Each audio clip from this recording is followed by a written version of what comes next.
be emancipated.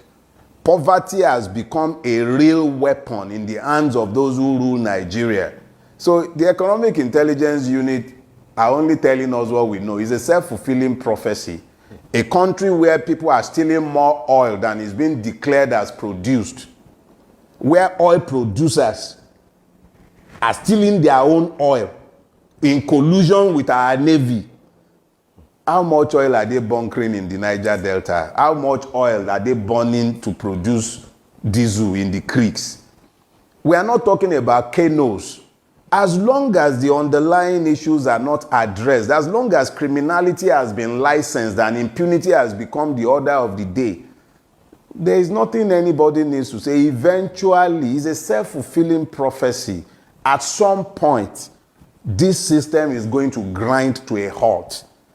My own singular interest is in making sure that the mass of the people do not turn against themselves, believing that they are their own. No, the real enemies are sat in government offices. The average Nigerian needs to wise up to the fact that they are merely distracting us when they start pointing at religion and ethnicity. Have you noticed that each and every one of those who have gone to the National Assembly, whether they went as Labour Party members or PDP or PUPUPU or APC, they've become one. So the ruling class is one. They have managed to make sure that there is this level of ideological syncretism that has ensured that they've become one. Regardless of their differences, they are one in making sure that the Nigerian is emasculated. When it comes to regulating the social media, you'll find that they will unite behind the agenda.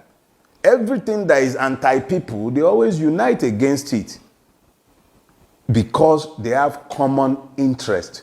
It is the common man that needs to find his own common interest and common grounds behind which to rally.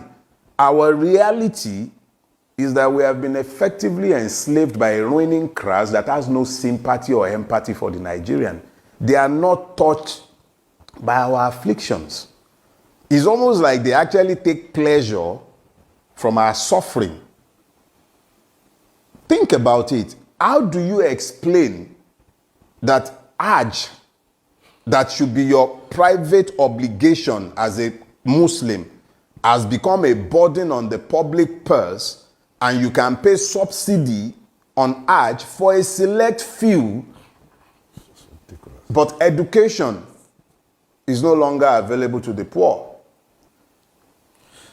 It's about enlightened selfish interest. The Nigerian who is the victim has to decide what is in his own enlightened selfish interest and stop listening to the ruiners to tell him who his enemies are.